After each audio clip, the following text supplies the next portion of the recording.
but they don't know how to be safe on the internet. We have seen a rise on cyber crimes, cyber bullying, cyber harassment. We have seen especially women and children are being targeted. There are scams going around in the financial sector.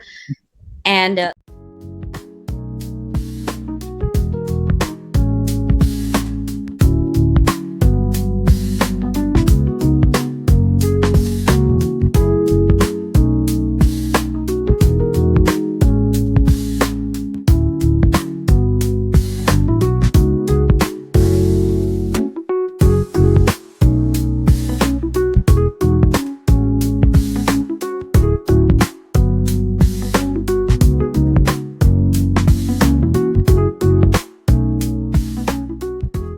Hello, I'm Layne Hartsell with the Korea IT Times, and I'm here with Barrister Tasnuva Shelley from Bangladesh. She's an advocate for the Supreme Court of Bangladesh, started her journey about 18 years ago, and practiced as a litigator for both the district and high courts. Today, she combines law, tech, and business with what we would say the intersection of law and technology and society. She was awarded the title of Leading Legal Expert, Tech Expert of the Year 2024 as one of the 30 people to watch in the business of law in Asia in 2024 also. And her association with Singapore Law Academy nominated as the outstanding legal tech entrant at the Tech Law Fest in Singapore. She has been a Codex Fellow at Stanford Law University, San Jose, California. She also received a Master's of Law at George Mason University, at Tonanskala Law School, and has been a assistant at the Federal Trade Commission in Washington, D.C. Tasnuva, welcome. Nice to see you again. thank you, Layne. Good to see you. Let's talk about AI and society. How about that? Our favorite topic. We were just speaking together in Bangkok at the AI ethics conference, and I want to delve into just a profound impact that AI is already having on society, and what will it do in the very near future. You've had distinguished career already, 18 years. You've been in the United States. You've been in Bangladesh, South Asia, where we met. And can you talk just a little bit, like a personal aspect, about where you've been and what your vision is, so that young people that are watching can learn? And then we'll go into the more, the real, difficult topics like war, like fake news, all this kind of stuff. Of course. I mean, I love talking about these issues because these are so new and we can see new things coming up every day. So the more we talk, the more we brainstorm about these issues, the more people will become aware. Um, I think the current challenges that we might be facing regarding AI, of course, we are welcoming AI. And even though we have been using AI for like many years, like 10 years ago, we had like, Alexa, GP, we use Google GPS. Those are a sort of one form of AI, but it was basically when we saw this huge, you know, discussions going on all over the world after ChatGPT, and in then it basically every sector, every industry, every country started talking about AI. Now we are carrying AI in our pockets because there are now AI tools. Children are using AI, and adults are using AI. So even though we are still new about what could be the consequences, so that's why I believe that we kind of need to be a bit careful and not move too fast, and also combine, move together, like whether like as a region, And because of this cross border, because now it's AI, because there's no, you don't have a geographical jurisdiction anymore. It's not, you cannot say don't enter my territory because this is my border. When you're using AI tools has no boundaries, no limits, and it can be used for anything and everything. We are probably yet to see more of what it can do. So I think balancing it is going to be one thing that we even talked about earlier. Yeah, yeah. Let's talk about, you've got your background some in the democracy and voting in Bangladesh right now. It's in a time of serious transition. There's been removal of the government and a transitional Yes. government in place. You worked on voting there. Can you tell just a little bit about this? So after my LLM at George Mason Scalia Law School, I started working for FTC, the Federal Trade Commission, and FTC is big on big techs. I mean, the first, the first fine that Facebook got at that point in time, which was quite heavy.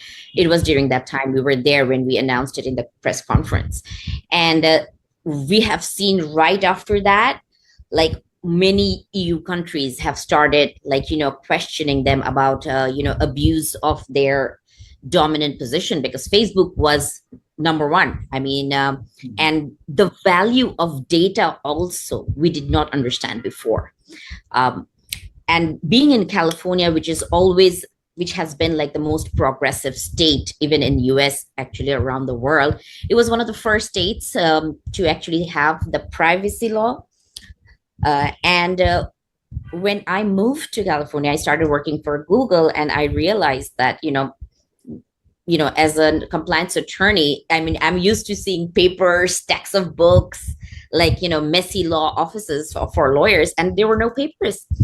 And then it made me realize that there's so much to do in terms of adopting technology, the the benefits of it, the digital transformation, it doesn't take 10 years, 15 or 30 years to dispose of a legal case anymore. And that is actually when it just kicked me, when during COVID times I did an MBA, and I had these cyber security classes, digital forensics, network effects, and I realized we are so behind in terms of Bangladesh's judiciary system.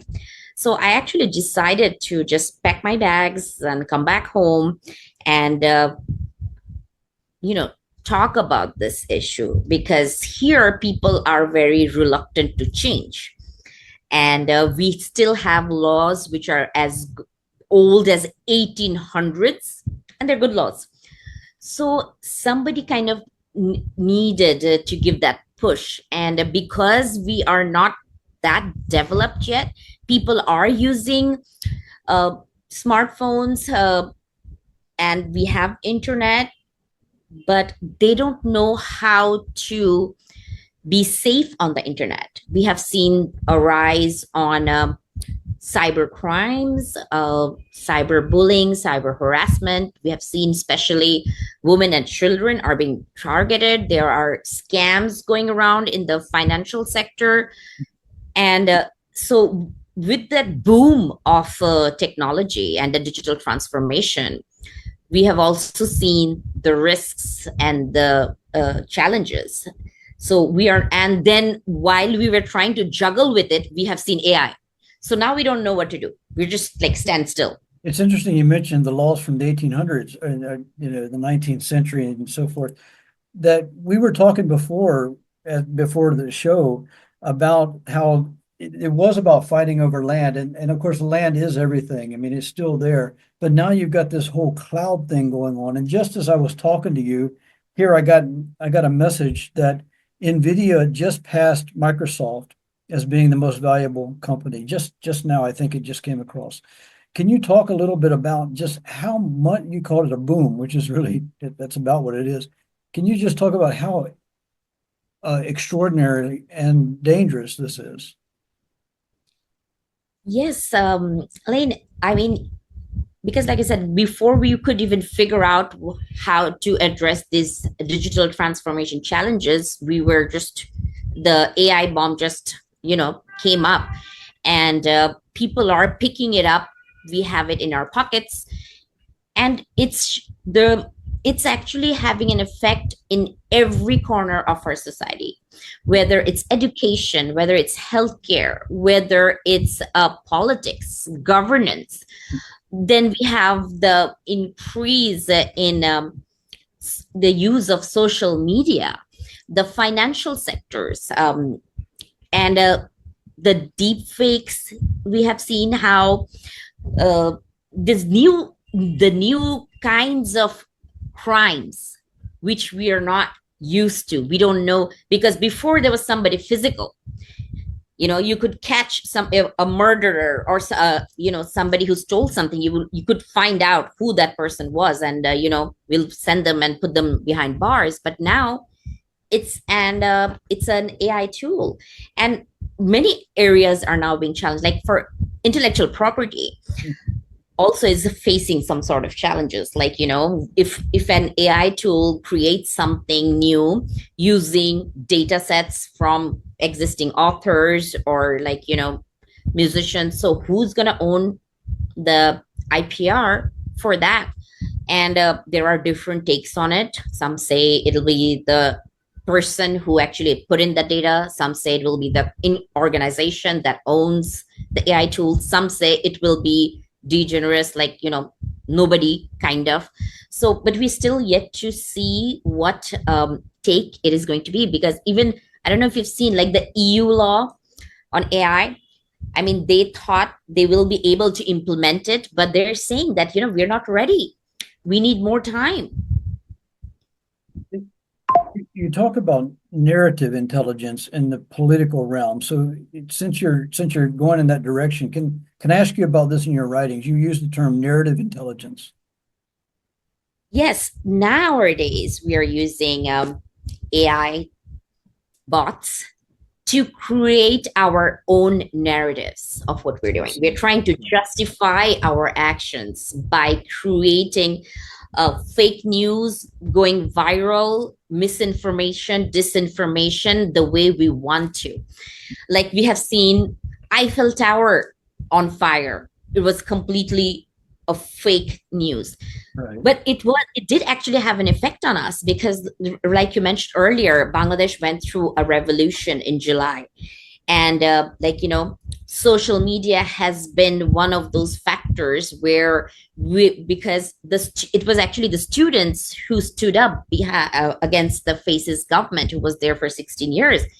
And they didn't have money or weapons or anything to fight against the government. They used social media to gather people. They used to make announcement, going lives and asking people to join the movement, and people did respond. And however, we have also seen that same platform being misused. There were fake pictures of people being attacked in front of mosques and temples, which created even more unrest in the country, because you know Bangladesh and India, we share a border, and our religious is something that we really care about. So, and then we realized it was all fake, and so they were creating their own narratives to basically influence people by spreading these fake news. Like, even recently, our interim government is currently being left by a Professor Yunus, and there was a fake news on his resigning.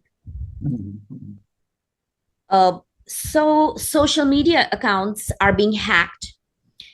AI tools are being used to clone your voice, your image. Yes. Deep fakes are being used to, target women and blackmail them, saying, I have, I have an image of you in a compromised position. If you don't pay me money. I mean, we didn't face this before.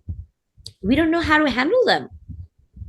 We don't know where to go. You could tell it like an AI to create some kind of image of a woman in some kind of whatever In an compromise. uncompromised situation, which Right. will And actually put a woman in a lot of shame in a society, put it up and on the especially a social media. country where we are 90+% Muslims. Right. So we obviously don't, and if you're married, if you have a family, you Right. don't want that, even if it's fake, Right. even if it's, Because it you looks will not real. want. Yeah, but we, even though you like, it looks real, we may think it's fake, but then again, still, you wouldn't want to put yourself No. in that No. position. And we have seen, these online games people are playing, these online games that children are playing because of COVID. Now, children started doing online Right. classes. Almost everybody now has a tablet or, access to a device. Uh, so they're playing these live games, and we don't know who's on the other side. Even recently, we have seen recently there was news on this girl being abducted and harmed by an adult man whom she met while playing Roadblocks. Uh, And later on, he was arrested. So we are really in a place where we see in one side we see the benefits of it. I mean, if you talk about politics, like, before, a candidate would have to go door to door, like, vote for me, these are my commitments, if you vote for me, these are the things I will do. So, and printing materials and everything, those were time consuming, expensive.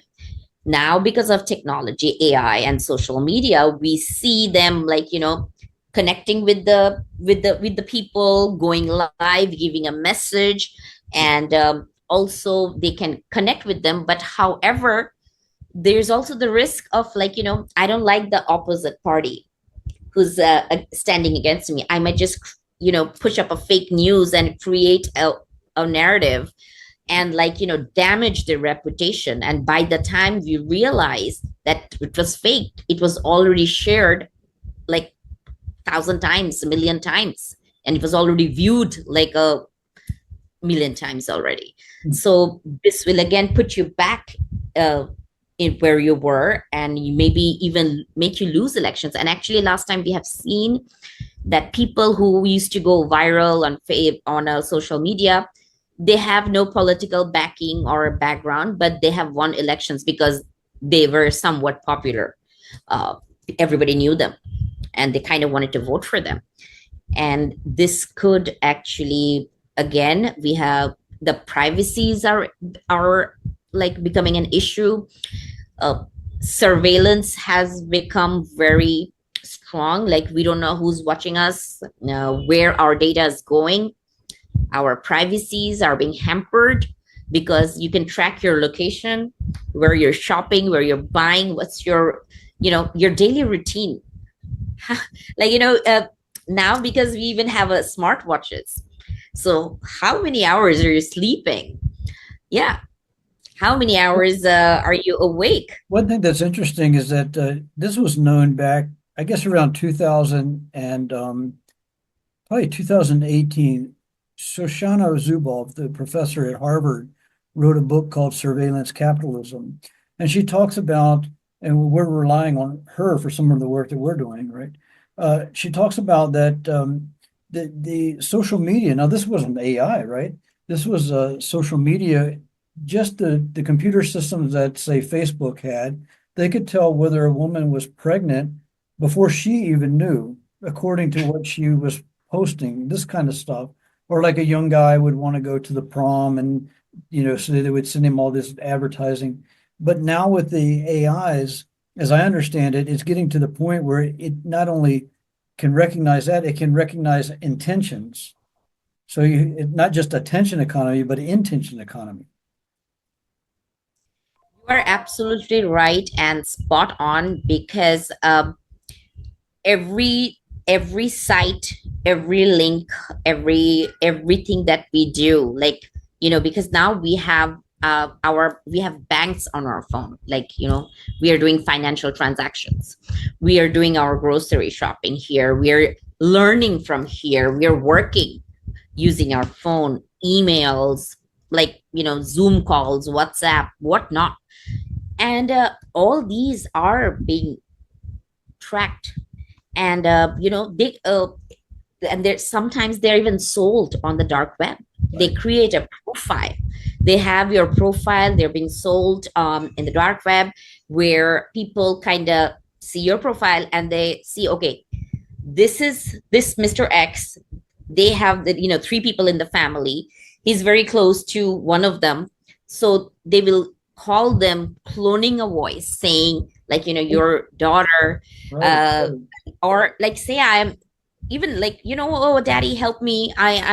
These people have taken me. Can you please help me? And actually, the daughter was in school.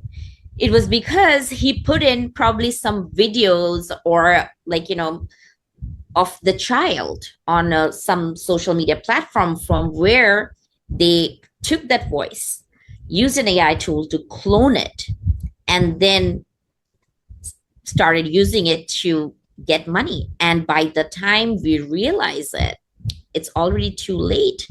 And we can see there is a huge in rise of that. Now we have seen there's so many AI tools saying you can, generate your own voice, great, get a huskier voice, get a nicer voice, and it can happen. So after seeing that, I have told all my friends, please, whatever you do, like, don't put your child's, like, we get excited when we have a young child, their first words.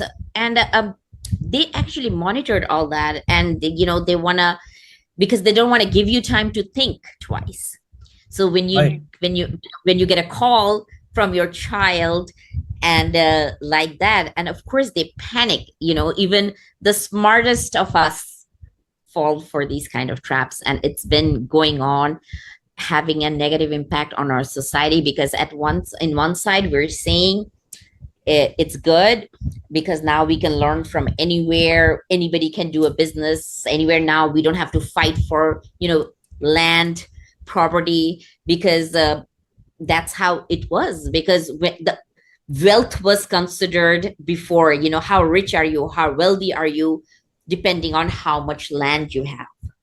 Right. Now it's not like that anymore. I mean, it's how, how tech savvy you are in terms of technology.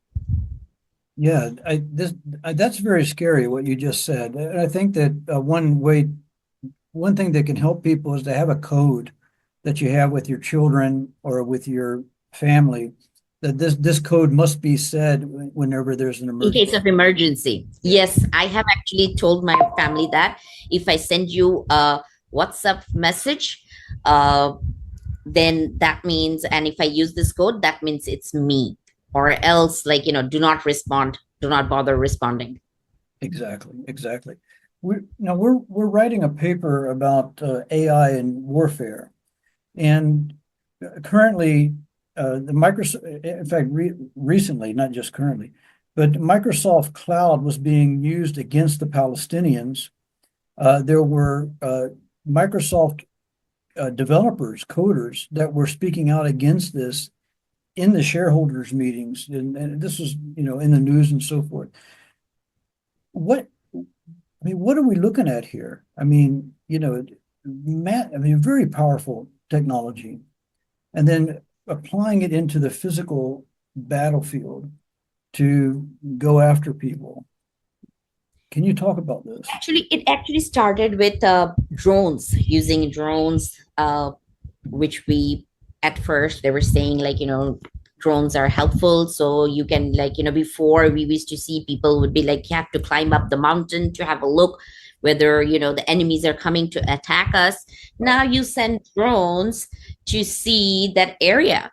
And these drones, as the days passed by with AI tools, these drones can now detect where people are, which is an empty field, which field has houses, which field has people. So they can also now detect those now. And these drones are now also have built in, like, bombs with them. And they find that if the drone locates it, you can see it. You don't even have to be there. You can just log the target and just attack and make an entire country vanish. We have seen that being used in Ukraine war, in Gaza, Palestine, and I am scared that it's the use is gonna be increasing now, and we will probably see more misuse of it. And that is where I believe that we need to kind of intervene, because if you remember these kind of attacks, there was one general or a commander who was in charge, and everybody would be working under him. So they would follow the order. But right now we are actually letting an AI make those decisions. So it's not a military commander making the decision, it's the actual machine. So there is that disconnect from the humans completely when these kind of decisions are taking. So it's the machine who's taking decisions of life and death without any human involvement. So, and there are chances of errors, because at the end of the day, these are not error free. There's a chance of biasness. Who are you going to hold accountable? And we have seen, like, if you're in an army or a general or commander makes a wrong step or a wrong decision, they do get, later on they are answerable to their head office. But now if it's a machine making these decisions, who's going to be accountable, and where do we draw the line? And so these ethical and moral considerations need to be addressed, and the sooner the better. It's very scary stuff. These last 2 points that you made about about making fake phone calls and then basically threatening your family, and then warfare. How about for more positive use of this technology? I have here from our exchange earlier in the week, opportunities to improve healthcare and education and safety for, let's say, women and children, because you're working as a barrister in this area. You can talk a little bit about this and what you see happening. Yes, of course. I mean, like I said, every thing has its positive and negatives. So we kind of need to weigh them out and have a balanced approach. Of course, healthcare, before, I think, COVID, even, like, people were reluctant to do online medicine. I mean, how can a doctor prescribe medicine before checking my heartbeat or doing any blood test and blah blah blah? So now we can see there's somebody sitting there in the US, somebody here in India or Asia doing a surgery, right, and it's like, at half the price. We are seeing lawyers using AI tools to, like, cut down their billables. Like during the discovery time, like these paralegals will have to spend months to go through each and every document. But now with AI, those are like done like in less than half of the time that used to take before. And so the billable hours also reduces. So the clients are actually saving a lot of money. Education, now you don't have to wait for physical classrooms. Like, you can learn from home. Like, look at us, we are like in 2 different countries having a talk right now, live, and these are the benefits which we cannot deny, and we don't want to deprive us from using these kind of benefits. But I do strongly feel that these biasness issues, that because these AI tools are basically going to be performing based on the data they get, the data input they get. So if I am already biased, if I already don't have an ethical compass, if my morality is like, below zero, and if I am the one who's putting in that data, so that AI is also going to give us biased output. But Remember, I it's was gonna amplify this, yeah. exactly, and there will be no end to it. It'll be too late to go fix it. Hmm. And I remember I said this, like if you would tell an AI, like, create an image of a CEO walking down after a successful meeting, they were creating all men, even though when I was saying a female version of a CEO, the fact that a female can be a CEO was probably something that data probably was not fed in. And that's where we're talking about, like, biasness. And these AI tools have been also been we have seen in UK there are several cases. These AI tools actually hallucinate. They make Right. up false cases. They make up false cases because they have to answer you, even though they make it so real that oh, this is the DLR version appellate division 1886, so you're like, okay, this is a real case, but actually it's not. And it's hallucinating, it's making up a false story, and you start believing it. Imagine somebody who for everything we're like, oh, I'm feeling a cold, like you said, they're pregnant, what do I do if during my first trimester or something. So we are actually relying on it. But if it's like giving me information based on its hallucination, I'm doomed. I'm probably making business decisions.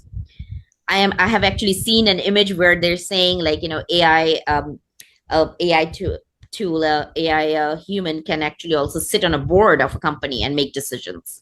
Right, right. That's amazing. Uh, I've been speaking with Barrister Tasnuva Shelley from Bangladesh and about AI, technology, society. Thanks so much. Nice to see you. Thank you, Layne.